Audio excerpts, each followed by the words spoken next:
श्री स्वामी समर्थ. नारायणी स्वयंपाक आणि बरंच काही मध्ये आपलं पुन्हा एकदा स्वागत. आज आपण पाहणार आहोत कोकणात मिळणारी भारंगीची भाजी. तर ही अशी भारंगीची भाजी असते बघा, अशी पानं असतात मोठी. तर ती आपण कोवळी कोवळी पानं काढून आणलेली आहेत आणि आता आपण याची भाजी करणार आहोत. तर त्यासाठी मी स्वच्छ धुवून घेतली आहे भाजी. स्वच्छ नीट करून निवडून अगदी स्वच्छ करून घेतली आहे. आता मी ती चिरून घेणार आहे. अशी बारीक भाजी चिरून घ्यायची.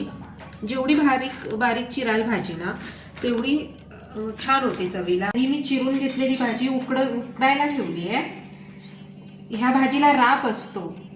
राप म्हणजे कसं, ही बघा भाजी चिरली आहे मी, तर हे माझे हात, ही बोटं आहे की नाही लाल लाल झालेली आहेत. हा त्या अंगभूत गुण आहे तो रापटपणाचा. तो उकडल्यानंतर तो राप जातो आणि भाजी चवीला चांगली लागते. याकरता आपण ती उकडून घेऊयात. चांगली मऊसूत उकडली पाहिजे अगदी. अशी छान उकडून भाजी घ्यायची. ते बघा राप म्हणते ना मी, हा पाणी कसं लालसर आलंय बघा. 10 मिनिटं आपण उकडून घेऊयात. आता हे उकडून घेतल्यानंतर गाळून घेतलंय मी. हे बघा भाजी केवढीशी झाली बघा. आणि हे गाळलेलं पाणी कसं आहे बघा. हा राप सगळा निघून गेलाय आता. आणि आता स्वच्छ आपल्याला भाजी मिळाली आहे.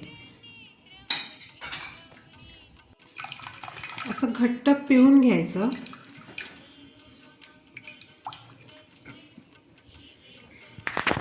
ही अशी मोकळी करून घ्यायची आहे. आपण असे मुटके बनवले आहेत ना, म्हणजे पिळून घेताना ते मुटकेच झाले तसे. तर ती मोकळी करून घ्यायची भाजी.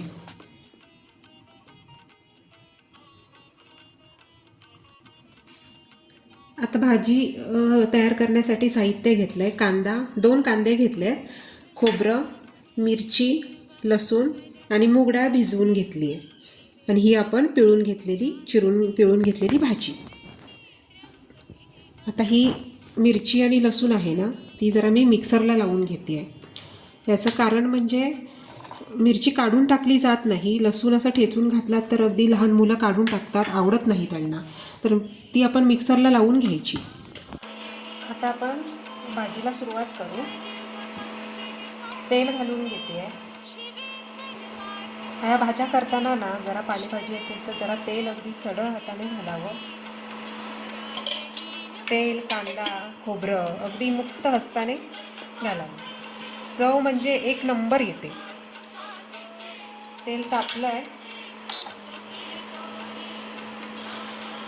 आता मिरची आणि लसूण जे वाटून घेतलं होतं ना ते घालते.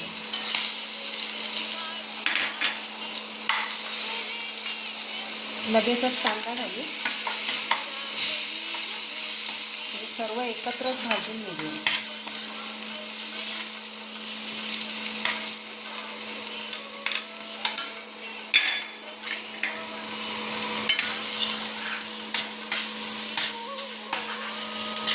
कांदा भाजलाय.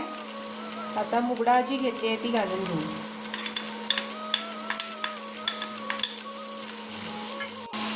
मीठ घालून घेतोय चवीपुरतं. आता भाजी घालून चांगलं परतून घेऊया.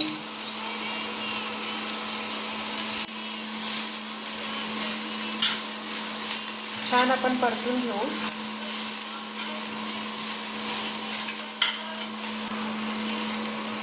ह्या भाजीचे औषधी गुणधर्म मी तुम्हाला सांगते.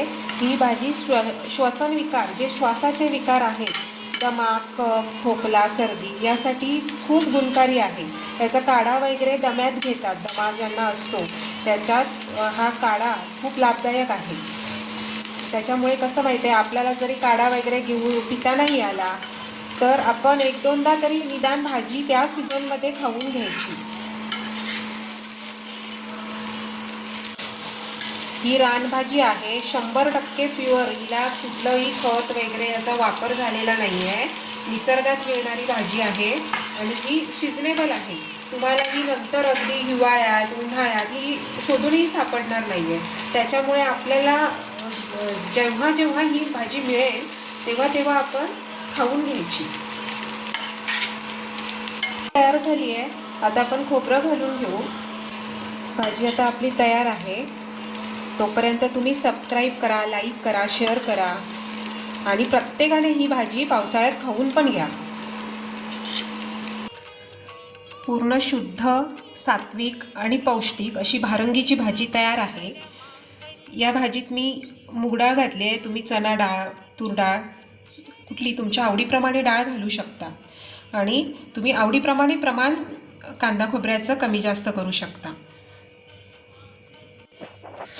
असेच नवनवीन व्हिडिओज पाहण्यासाठी पाहत रहा नारायणी स्वयंपाक आणि बरंच काही. धन्यवाद.